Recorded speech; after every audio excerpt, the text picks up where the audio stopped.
Okay, let's recap where we've journeyed so far with this book of Ruth, not by me. I don't want to summarize the last 2 weeks, but I'm going to show you this amazing resource that you can now find on YouTube on the various books of the Bible. It's produced by a group called the Bible Project. So here is a summary of chapters 1 and 2 of Ruth on the screen. It's a brilliant work of theological art, and it invites us to reflect on the question of how God is involved in the day-to-day joys and hardships of our lives.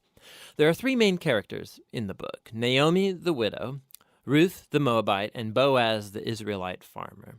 And their story is told in 4 chapters that are beautifully designed. Let's just dive in and see how this all unfolds. Chapter 1 opens with this line, "In the days when the judges ruled," and it reminds us of the very dark and difficult days from the book of Judges. And here we meet an Israelite family in Bethlehem, struggling to survive through a famine. And so in search of food, they move on to the land of Moab, Israel's ancient enemy. And there the father of the family dies, and the sons marry 2 Moabite women, Ruth and Orpah. And then the sons, they die too. And so they leave only Naomi and these new daughters-in-law. And so Naomi, she has no reason to stay anymore. And so she tells her new daughters-in-law that she's moving back home. And Naomi, she knows that the life of an unmarried foreign widow in Israel is going to be very hard. And so she compels the women to stay behind. Orpah agrees, but Ruth does not. She shows remarkable loyalty to Naomi, and she says, "Wherever you go, I'm going to go. Your people will become my people, and your God will become my God." And so the 2 of them return to Israel together. And the chapter concludes with Naomi changing her name to Mara, which means bitter in Hebrew, and she laments her tragic fate. Chapter 2 begins with Naomi and Ruth discussing where they're going to find food. And it just so happens to be the beginning of the barley harvest. And so Ruth goes out to look for food, and it just so happens that she ends up picking grain in the field of a man named Boaz, who just so happens to be Naomi's relative. We're told that Boaz is a man of noble character, and he notices Ruth. And so after finding out more about her story, he shows remarkable generosity to her. He makes these special provisions so that the immigrant Ruth can gather grain in his field.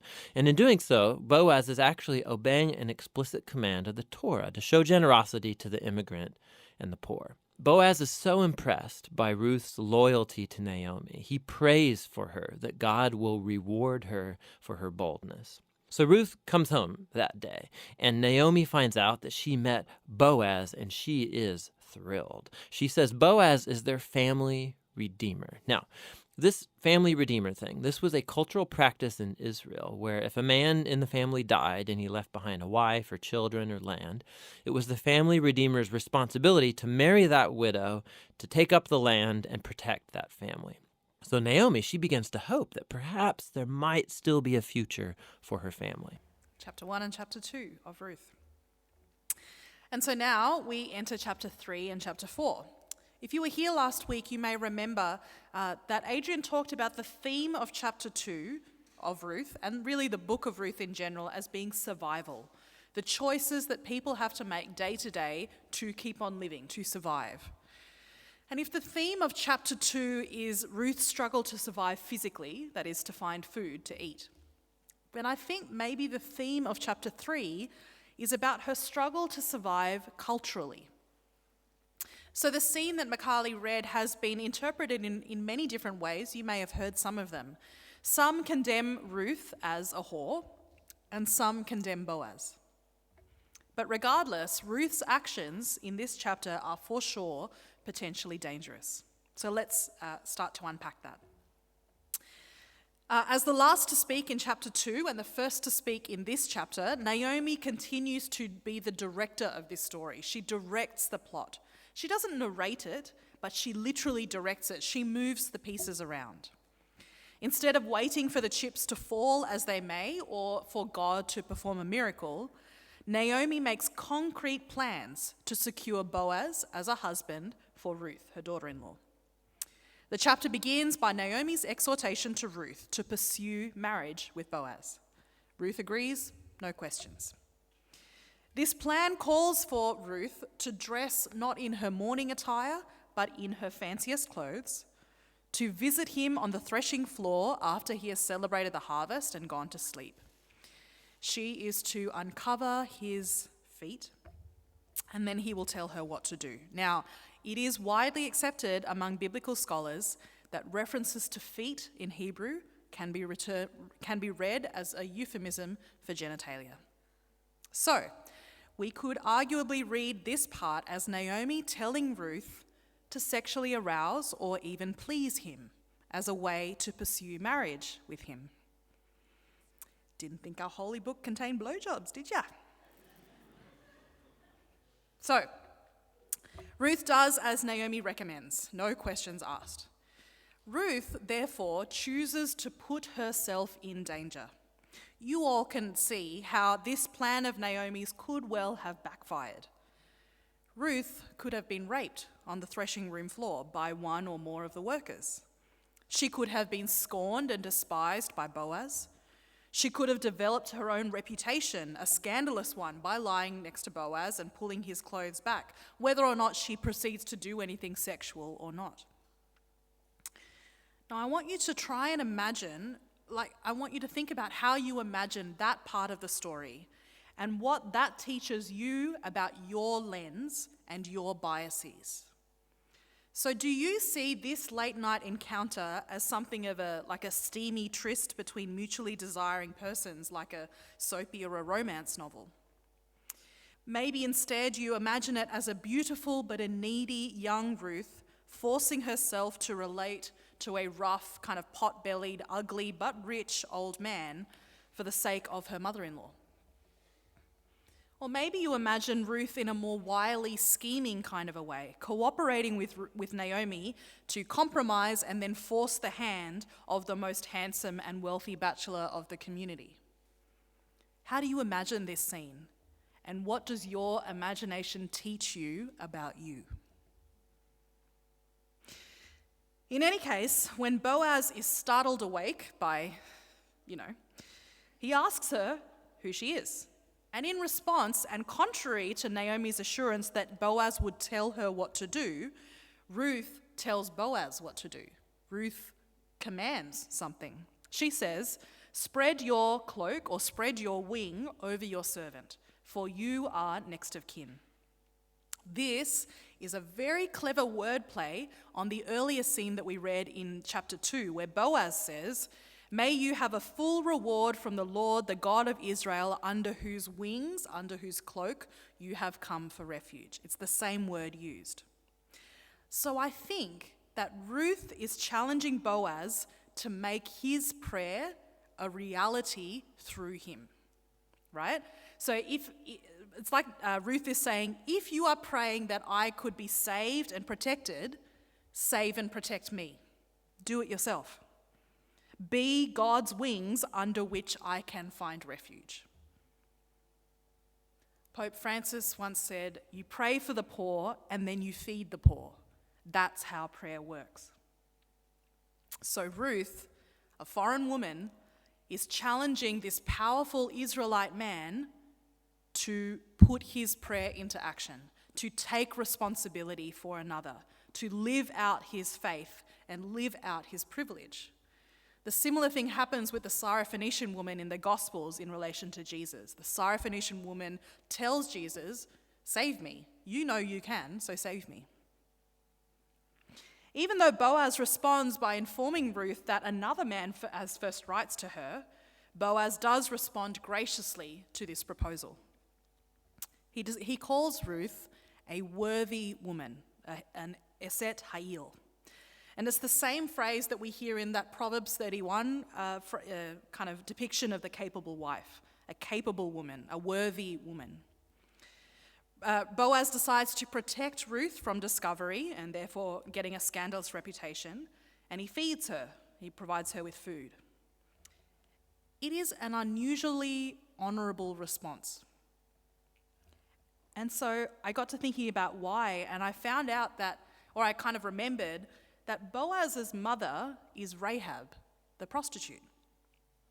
And I wonder whether Boaz might have learned some values from his mother, who was a prostitute, who would have known what it was like to be poor, not knowing the source of her own next meal. I kind of like that Boaz got those same values from his mother. So morning comes, and Ruth goes back to her mother-in-law and reports about all that Boaz has done. Interestingly, she omits any report of her own bold words and deeds, but she focuses on the fact that Boaz provided food and provided care for Ruth. And so we get to the end of the chapter, which is kind of a stay tuned kind of cliffhanger. It sort of says, wait to see how this matter turns out. Thankfully, really thankfully, it seems that Naomi's bold plan did not backfire, but instead has given Ruth this new start, having endured poverty and widowhood and suffering, but somehow through this story finding redemption along the way. And again, this chapter, like the last two, ends with the words of Naomi. But really, how far have we come from chapter 1, where Naomi was simply a receiver of tragedy? Now, this woman is an agent of change and an agent of challenge. Real growth. We're going to have some time to silently reflect after this sermon, and the thing that I want you to focus on in your reflection is how you imagine the person of Ruth and the person of Naomi as we have gone through this series. Because many scholars have written feminist commentaries on the book of Ruth and the person of Ruth, and interestingly, even feminist scholars diverge quite sharply on how they imagine her. So some scholars fault Ruth for being compliant, self-effacing, a sort of pawn of her mother-in-law. Others praise her for her faithfulness, for acting courageously, for risking dangerous, reputation-shattering acts, and for being a devoted partner to her mother-in-law. Still others see her used to support the patriarchal values of marriage and childbearing and then discarded when no longer useful. And yet others counter that view by seeing her actions actually challenging patriarchy, even while she is trapped within systems of patriarchy. When you read this book, I wonder how you imagine that young woman. And I also want you to consider how you imagine Naomi. Again, feminist assessments of her character diverge wildly, depending, I think, on the cultural, social, ideological, and experiential biases of those scholars and readers. And let's be honest, we've all got biases. So, some write that Naomi is an overbearing, interfering, and domineering mother-in-law. Others say Naomi is a caring, gracious, and altruistic mother-in-law. Some say that Naomi, the Judean, rejects Ruth and Orpah because she is a Moabite. Others say Naomi embraces Ruth, this Moabite woman, within the family of Judah. Some see that Naomi and Ruth are rivals, with Naomi eventually achieving the greater privilege. Others say Naomi and Ruth are friends. They're more like sisters, each seeking the good of the other in a world over which they have little control. Some say that Naomi schemes, connives, and manipulates. Others say Naomi plans, reflects, and executes. Some see Naomi as an embittered old woman who denounces God for her troubles but fails to thank God when she recovers. And others see Naomi as a profound figure of faith who experiences God as enemy but then wrestles a blessing from her adversity. You have the choice to make up your own mind. But these disparate judgments, I think, attest really to who Naomi really is.